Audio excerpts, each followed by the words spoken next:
নির্বাচনের ফল প্রকাশ হচ্ছিল, আমি দেখলাম যে আমার দম বন্ধ হয়ে আসছে। আমি উৎসব করতে পারছি না। আমার আশেপাশে আমার কর্মীরা, আমার ভোট কর্মীরা, আমার সমর্থকরা উল্লাস করছিল। আমার কাছে মনে হচ্ছিল আমার দম বন্ধ হয়ে আসছে। আমার কাছে মনে হচ্ছে যে অনেক কঠিন দায়িত্ব কাঁধে দেওয়া হয়েছে। মিরপুরে বড় হয়েছে, মিরপুরের মানুষের কষ্ট আমি নিজের চোখে দেখেছি।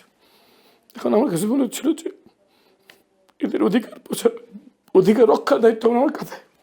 আমি কেমন করে উৎসব করব, আমি কেমন করে খুশি হব? আমার কাছে মনে হচ্ছিল যে এই বোঝা আমি নিতে পারবো না। আমি অপক্ষতিগ্রস্ত হয়ে যাচ্ছিলাম। তখন আমি আমার মাকে ফোন করি।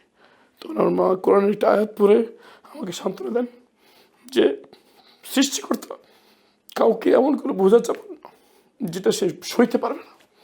সৃষ্টিকর্তা যেহেতু তোমাকে বাছাই করছে, এই বোঝা বড় শক্তি তোমাকে তুলে দেবে। এটা শোনার পর আমার কাছে মনে হয়েছে যে আমার সৃষ্টিকর্তার ইচ্ছার উপর নিজেকে সোপায় দেওয়া উচিত আর কি। তো আমি মনে করি না বিজয় হয়েছে, আমি মনে করি যে একটি ছোট পরীক্ষা উত্তীর্ণ হয়ে এর চেয়ে অনেক বড়, এর চেয়ে অনেক কঠিন একটা পরীক্ষার জন্য সৃষ্টিকর্তা আমাকে বাছাই করেছেন। আপনি পরীক্ষার কথা বলছিলেন তো, আপনার পুরো জীবনটার দিকে যদি তাকাই, মনে হয় আসলে একটা খুব যেই বয়সটাতে আসলে খুব আনন্দ করবার কথা, বন্ধু বান্ধব নিয়ে ঘুরে বেড়াবার কথা, নিজের মতন করে থাকবার কথা, সেই সময়টা থেকেই আপনার জীবনে সেই স্ট্রাগলটা শুরু হয়েছে। নগদ নিয়ে এলো হার না মানা হার অফার। সর্বনিম্ন 10,000 টাকা রেমিটেন্স নগদে পাঠালে থাকছে স্বর্ণের হার জেতার সুযোগ। সেই কষ্টের জায়গাটা যদি আসলে আমরা যাই, একটা অনেক বড় কষ্ট তো আছে, সেই আলোচনা তো নিশ্চয়ই হবে, কিন্তু পরীক্ষা তো আসলে আপনি একটা দেন নাই, অনেকগুলো পরীক্ষা আপনাকে দিতে হচ্ছে। আমি একটু আবার ভাবির কাছে আসি, ভাবি যেই দায়িত্বের কথা বলছিলেন ব্যারিস্টার আরমান, সেই দায়িত্বটাতে তো আপনি এখন ওনার সঙ্গী, আপনি সেই দায়িত্বটাতেও আসলে পেছন থেকে আপনাকেই কাজ করতে হচ্ছে। সাফল্য তো আসলে অর্ধাঙ্গিনী ছাড়া জীবনে আসে না। আপনার জায়গাটা থেকে একটু জানতে চাই, যখন তিনি ভোটের জন্য লড়াই করছিলেন, যেই সময়টাতে তিনি মুক্ত হয়েছেন, স্বাধীন বাংলাদেশের মাটিতে আমরা দাঁড়িয়ে আছি, এবং দ্বিতীয়বার যখন আমরা বলছি যে আমরা আসলে নতুন করে আরেকটি বাংলাদেশ গড়ার স্বপ্ন দেখছি, সেই সময়টাতে এই যে আসলে যেই দায়িত্বটা ব্যারিস্টার আরমান পেয়েছেন, আপনি আসলে কি অনুভব করছেন?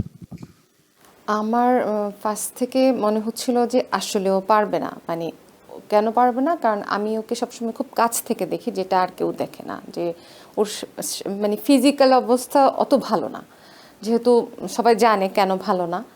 তো ওইটার দিক থেকে আমার কাছে মনে হচ্ছিল যে শেষ পর্যন্ত ও আসলে পারবে না। এত দৌড়াদৌড়ি, এত মানে নিজের বলতে কিছু নাই, বিশ্রামহীন সব কিছু মিলিয়ে। আর আমাকে একদম প্রথম থেকে, যেহেতু 8-9 মাস যাবতই কাজটা হচ্ছে, আমাদের ইলেকশন ফেব্রুয়ারিতে হয়েছে, কিন্তু আগে থেকে একটা প্ল্যান ছিল। তো আমাকেও সবাই তখনই যেতে বলতো, ওই 8-9 মাস আগ থেকেই বলতো যে তুমি ওর সাথে থাকো, ওর সাথে থাকো। আমার কাছে মনে হচ্ছে আচ্ছা সময় হোক। তো একটা পর্যায়ে আর ওই আলাদা করার কোনো সুযোগ হয় নাই, যেটা ওর সাথেও আমি একদম একাকার হয়ে গেছি আর কি। একসাথেই কোনো প্রোগ্রামে যাচ্ছে, হ্যাঁ, ম্যাক্সিমাম প্রোগ্রামে হয়তো মানে একসাথেই যাচ্ছি, একসাথে যাওয়া হচ্ছে না, কিন্তু একই প্রোগ্রামে আমরা দুজনেই থাকছি। আবার কখনো কখনো ও আলাদা থাকছে, আমি আলাদা থাকছি, এরকম আমাদের কোনো রাত মানে সকাল বিকাল ছিল না আর কি। তো একটা টাইমে এসে নিজেকেও ইনভলভ করে ফেলতে হয়েছে। তার মানে সহযোদ্ধার মতন হয়তো তিনি আপনার সাথে ছিলেন।